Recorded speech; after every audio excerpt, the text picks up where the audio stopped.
जय श्री कृष्णा। जय श्री रामचंद्र भगवान की जय। ज्येष्ठ मास के अंदर श्री अयोध्या मातम 33वां अध्याय हम सब मिलके सुन रहे हैं। जय श्री रामचंद्र भगवान की जय। हे विपर, इस स्थान से दक्षिण दिशा में सर्वदा सिद्ध देने वाली सुरसा नाम की विष्णु भक्ता राक्षसी विराजमान है। भक्ति के साथ उसका पूजन करके मनुष्य सभी कामनाओं की पूर्ति कर लेता है। उत्तम आचरण वाले भगवान श्री रामचंद्र जी ने लंका से इन सुरसा जी को लाकर अयोध्या की रक्षा हेतु यहाँ पर स्थापित किया था। व्रतनिष्ठ जनों के आदर पूर्वक इनका दर्शन और सम्यक पूजन करना चाहिए। सभी कामनाओं की सिद्धि हेतु या प्रयत्न पूर्वक गीतवाद से संयुक्त शुभ प्रद महोत्सव करना चाहिए। सर्वदा सुख और संतान की सिद्धि के लिए नवरात्र की तृतीया तिथि को यहाँ की सामश्री यात्रा करने का विधान है। ये यात्रा परमार्थिक लाभ को देने वाली है। इस यात्रा को अनेक विधि, संगीत, वाद आदि मनोहर नृत्योत्सव के साथ संपन्न करने चाहिए। ऐसा करने पर मनुष्य सर्वदा रक्षित रहता है, इसमें संदेह नहीं है। हे मुने, इस स्थान से पश्चिम दिशा भाग में परम पुष्पवान और पिंडार के इस नाम से प्रसिद्ध वीर देवता प्रतिष्ठित है। गंध, पुष्प, अक्षत आदि से प्रयत्न पूर्वक इनकी पूजा करनी चाहिए। पिंडारक देवी की पूजा के प्रभाव से मनुष्य को सिद्धियां कर्त लगत हो जाती है, इसलिए मनुष्य को विधान पूर्वक इसका पूजन करना चाहिए। मनुष्य को चाहिए वह सरयू लील में स्नान करके पिंडारक की पूजा करे। ये पिंडारक देव पापी लोगों को सदा मोह प्रदान करने वाले, पुण्यात्मा जनों को सद्बुद्धि प्रदान करने वाले हैं। नवरात्र के अवसर पुष्य नक्षत्र से युक्त तिथि में पिंडारक तीर्थ की यात्रा का विधान है।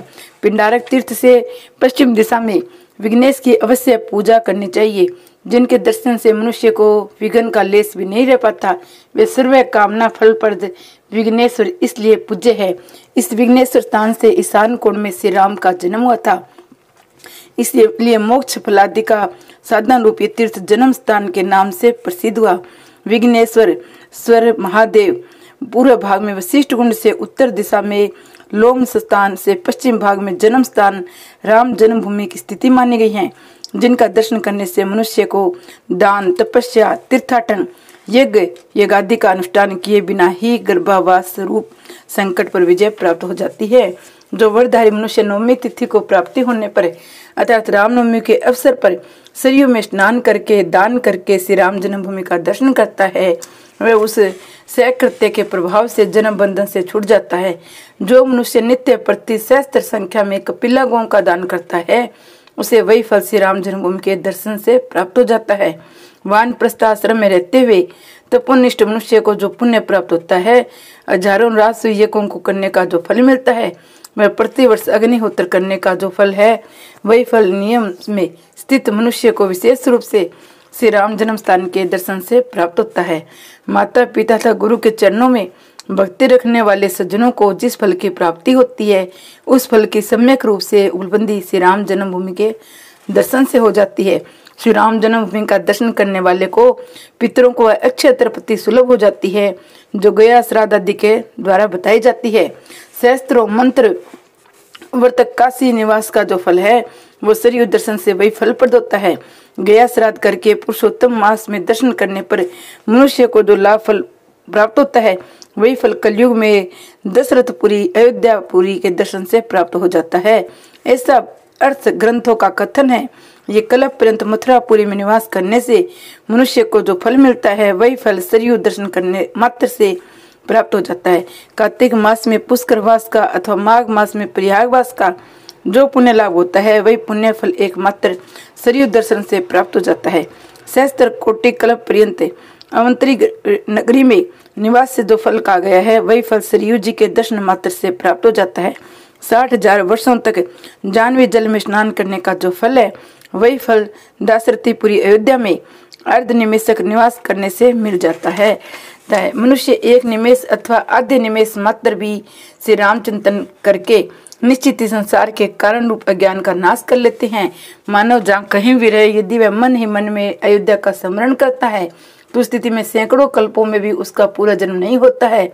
सदा मोक्षदायिनी सरयू जी जल रूप में ब्रह्मा ही है। यहाँ कर्मों का भोग नहीं है, मानव राम रूप हो जाता है। पशु पक्षी मृग था अन्य पाप योनि जन्मा प्राणी भी मुक्त होकर सर्वगमन करता है, ऐसा श्री राम का वचन है। मुनिवर अगस्त्य जी जब यह सब कहकर विरत हो गए, तब तपोधन कृष्ण द्वैपायन व्यास जी ने पुनः कहा कि मैंने आपसे समस्त प्राणियों के लिए जो दुर्लभ है ऐसी कथा विस्तार से सुनी। तीर्थ सेवन हेतु यहाँ आने वाले लोगों का जो यात्रा क्रम है उसे भी आपसे मैंने सुना है। हे मुनिवर, हे तपोवन, इस समय मैं आपसे यथा विधि यात्रा क्रम के अनुसार क्षेत्र की स्थिति, उस यात्रा का फल भी विस्तार से सुनना चाहता हूँ। हे विद्वान, हे यतवर्त, हे सर्वज्ञों में श्रेष्ठ, हे परम करुणित, यदि मेरे ऊपर आपकी कृपा है तो जैसे आपसे सुनकर मैं स्वयं कर्मानुरूप अयोध्या यात्रा संपन्न कर सकूं वैसी विधि विधान मुझे बताइए। अगस्त्य जी ने कहा, अब आप श्रवण कीजिए, मैं सम्यक रीति से एक एक करके अयोध्या के तीर्थों का वर्णन करूंगा। इस क्रम में सर्वप्रथम 7 मासिक तीर्थों का निरूपण करता हूँ। इसके अनंतर अयोध्या के तीर्थों के यात्रा क्रम का प्रारंभ से समाप्ति पर्यंत समग्रतः वर्णन करूंगा। मन, वाणी और कर्म को शुद्ध रखकर तथा राग द्वेष रूप दोष से अंतकरण को शून्य करके जो मनुष्य श्रेष्ठ मानस तीर्थों में स्नान कर लेता है तत्पश्चात तीर्थ यात्रा के लिए निर्दिष्ट विधि का भली भांति समापन करता है, उस जितेंद्रिय मनुष्य को तीर्थ फल की प्राप्ति होती है। व्यासदेव ने कहा, हे तपोधन, जिन तीर्थों में स्नान द्वारा मनुष्य शुद्ध मन वाला हो जाता है उन मानस तीर्थ का ही सर्वप्रथम आप महात्म्य कहिए। अगस्त्य जी ने कहा, हे अनज्ञ, सुनो, अब मैं उस मानस तीर्थों का वर्णन करता हूँ जिसमें भली भांति स्नान करके मनुष्य परम गति को प्राप्त कर लेता है। सत्य तीर्थ, क्षमा तीर्थ, इंद्रिय निग्रह तीर्थ, सर्वभूत प्रदाय तीर्थ, तीर्थों में श्रेष्ठ सत्यवादी तीर्थ, ज्ञान तीर्थ, तपस्या तीर्थ, ये 7 मानस तीर्थ कहे गए हैं। इनमें जो भी सर्वभूतदाय तीर्थ है उसमें स्नान करने पर मन विशेष शुद्ध हो जाता है। मन शुद्धि वास्तविक स्नान है, केवल जल से शरीर का शुद्ध होना स्नान नहीं कहा जाता। यथार्थ में तो उसी से ने स्नान किया है जिस पुरुष का मनोगत अर्थात चिंतन भली भांति विशुद्ध हो चुका है। पृथ्वी के स्थूल तीर्थ किस प्रकार पवित्रता के संपादन में कारण बताते हैं, अब इसका भी श्रवण करो। जैसे शरीर का कोई भाग उत्तम था, कोई भाग मध्यम होता है, उसी प्रकार पृथ्वी का कोई भाग पुण्यात्म माना जाता है। इसलिए पार्थिव तीर्थ और मानस तीर्थ, इन दोनों ही तीर्थों में भली भांति स्थित होना चाहिए। जो मनुष्य उक्त दोनों प्रकार से तीर्थों में स्नान करता है उसे परम गति प्राप्त होती है। अतः हे विपेंद्र, आप भी विशुद्ध मन के साथ प्रयत्न पूर्वक तीर्थ यात्रा करनी चाहिए। इस यात्रा क्रम के वर्णन मैंने पहले नहीं कहा था, अब इसे कर्मश कहता हूँ। जल के निवासी जल में ही जन्म लेते हैं, जल में ही मृत हो जाते हैं, तथापि स्वर्ग में नहीं जा पाते क्योंकि उनका मन मलिन रहता है। निरंतर विषयों में अनुराग ही मनोगत मल है। उन विषयों के राग से मन का युक्त न होना ही निर्मल्य कहा गया है। अर्थात जिसका विषयों के प्रति मनोयोग नहीं है उसका मन निर्मल होता है। जैसे जल में सूरा पत्र का भले ही 100 बार धोया जाए तभी उसे शुद्ध नहीं कहा जा सकता, उसी प्रकार जब तक अंतकरण दूषित है जब तक तीर्थ स्थान में शुद्ध नहीं होता है। दान, यज्ञ, जप, सोच, तीर्थ सेवा तथा वेद पुराण आदि का श्रवण, ये सभी तीर्थ है। यदि भाव से निर्मल व्यक्ति हो, इंद्रियों को नियंत्रित रखने वाला व्यक्ति जहाँ कहीं भी निवास करता है वह स्थान उसके लिए नियमित पुष्कर, कुरुक्षेत्र आदि परम तीर्थों में सदस्य है। हे विपर, मैंने इस प्रकार मानस तीर्थ का लक्षण कह दिया जिसमें स्नान से ही क्रियावान लोगों के समस्त क्रियाकलाप सफलीभूत हो जाते हैं। अब श्री अयोध्या जी के भौम तीर्थों का यात्रा क्रम कहा जा रहा है। मतिमान मानव प्रात उठकर घाघरा सरयू संगम में स्नान करे, तदुपरांत विभु विष्णु हरि का दर्शन करके ब्रह्म कुंड में स्नान करे, तदनंतर चक्र तीर्थ में स्नानोपरांत प्रभु चक्र हरि तथा धर्म हरि का दर्शन करे। ऐसा करने वाला समस्त कलुष समूह में मुक्त हो जाता है। प्रत्येक एकादशी के दिन ये शुभ यात्रा होती है। बुद्धिमान मानव प्रभात काल में संयम त्याग के अंतर स्वर्ग द्वार में स्नान और नित्य कर्म संपन्न करके अयोध्यापुरी का अवलोकन करे। तदुपरांत सरयू जी एवं मंत्र गजेंद्र का दर्शन करे। तत्पश्चात बंदी देवी, शीतला देवी, बटुक जी का अवलोकन करे। इन बटुक देव के समक्ष एक सरोवर है, इसमें स्नान के उपरांत महाविद्या देवी, पिंडारक वीर भैरव जी का दर्शन करे। अष्टमी तथा चतुर्दशी तिथि को यात्रा विशेष फलदायी होती है। अंगारक चतुर्दशी के दिन पुण्य पूर्वोक्त देवगण का दर्शन करे। तत्पश्चात सर्व विष्टा सिद्धि के लिए विघ्नेश्वर जी का दर्शन करे।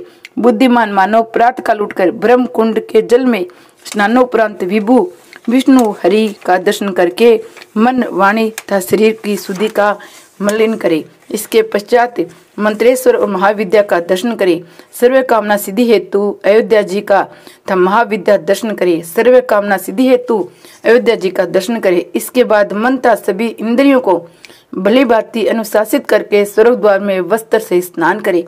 इससे वह अनेक जन्म आहित पापों से मुक्त हो जाता है। वस्त्रों को शरीर में धारण किए हुए स्नान करने से भविष्य जन्मों में किए गए पापों का शमन होता है। अतः सचेल स्नान करना चाहिए।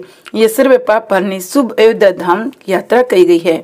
जो मानव इस प्रकार से शुभ फलप्रद ये यात्रा नित्य करता है उसे सैकड़ों कोटि कल्पों तक संसार में जन्म नहीं लेना पड़ता है। हे विपेंद्र, अतः आप भी सिंगरी अयोध्या जाकर था सेहत जितेंद्रिय होकर इस क्रम से यात्रा अनुष्ठान करें। अयोध्या उत्तम स्थान है, ये सर्वोत्तम तीर्थ है। अयोध्या के समान कहीं भी कोई पूरी दृष्टिगत नहीं होती है। अयोध्या परम स्थान है जो श्री विष्णु चक्र पर स्थित है। हे विपर, जैसा आपने प्रश्न किया उसी प्रकार से मैंने आपसे यह वर्णन किया है। हे मुनिवर, आप अभी से अयोध्या की भली भांति आश्रय ग्रहण कीजिए। अब मुझे विदा कीजिए। सुत जी ने कहा। जब कुंभज अगस्त्य जी ये कहकर मौन हो गए तब तपोनिधि श्री व्यास जी मधुर वाणी से कहने लगे। व्यास जी ने कहा, हे मुनिवर, मैं धन्य हूँ, अनुग्रहित हूँ तथा कर्त करते हूँ। ऐसा अनुभव कर रहा हूँ, मैंने समझ लिया है कि जो मनुष्य अयोध्या गमन नहीं करता उसका सोच, श्रवण, विपर्त, सुशीलता और तथा सरलता ये सभी गुण निष्फल है। हमारे ऊपर कृपा करके प्रसन्नता पूर्वक अपने धर्म निर्णय का तत्वर्थ कथन किया है, उसी के अनुसार मैं अभी निर्मल पुरी श्री अयोध्या को जा रहा हूँ।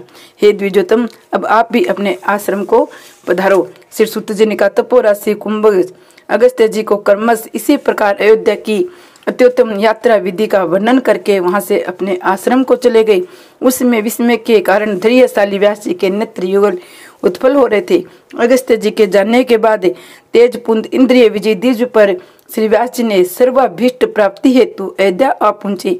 बुद्धिमान श्री व्यास जी ने अयोध्या में आकर सम्यक आचमन किया। सह विधि अयोध्यापुरी की यात्रा की। परम आश्चर्य तीर्थोत्तम अयोध्या के दर्शन से वे आनंद विहेल उठे। यात्रा संपन्न करके अनंतर महर्षि व्यास जी अपने आश्रम में आए थे। उन्होंने कर्मश इस अयोध्या महात्म का वर्णन किया। मैंने भी उनसे यही प्रशंसा सुनकर यथा विधि अयोध्या यात्रा संपन्न की। अब कुरुक्षेत्र में आकर आपके समक्ष पूरी महात्म्य को कह रहा हूँ। जो मनुष्य एकाग्रचित्त से इस अतुलनीय अयोध्या महात्म का पाठ करता है, जो श्रद्धा भाव से इसे सुनता है, उसे परम गति की प्राप्ति होती है। इसलिए लोगों को चाहिए कि वे प्रयत्न पूर्वक इसका सर्वदा श्रवण करें। अयोध्या की यात्रा के प्रसंग में अथवा इस महात्म्य का श्रवण करने के अनंतर उन्हें श्री हरि और ब्राह्मणों का पूजन करना चाहिए। यथाशक्ति ब्राह्मणों को श्रवण आदि का दान देना चाहिए। अपने सामर्थ्य हो इस अयोध्या महात्म का श्रवण करने से पुत्रार्थी को अनेक पुत्रों की धर्माभिलाषी को धर्म लाभ होता है। मैंने अत्यंत विस्तार से अयोध्या महात्म कथा रूप पूजनीय धर्म का वर्णन किया है। जो मनुष्य परम भक्ति के साथ इस क्षेत्र महात्म्य को सुनता है वह श्रेष्ठ मनुष्य समस्त संपत्तियों का अधिपति होता है। वह जीवन में नाना भोगों को उपभोग करके अंत में श्री हरि लोक का गमन करता है। जो वाचक को यथाशक्ति धन संपत्ति, मनोहर पात्र, वस्त्र, चांदी, श्रवण और गो का दान करता है उसे मुक्ति प्राप्त हो जाती है। इसी प्रकार स्कंद पुराण के वैशाख खंड के अंतर्गत व्यास और अगस्त्य जी संपादक अयोध्या महात्म का 33वां अध्याय अयोध्या महात्म हमने संपूर्ण किया। जय श्री रामचंद्र भगवान ने की जय। आज हमने पूरा अयोध्या महात्म संपूर्ण कर दिया है। आप भी राम जी की कहानी सुने, कथा को लाइक करें और चैनल को सब्सक्राइब करें। आगे से आगे शेयर करें कि कथा सभी सुना सके। आशा करती हूँ मेरे द्वारा कही गई कथा आपको अच्छी लगी होगी। जय श्री रामचंद्र भगवान ने की जय। हरे राम राम राम हरे हरे, हरे कृष्णा कृष्ण कृष्ण हरे हरे।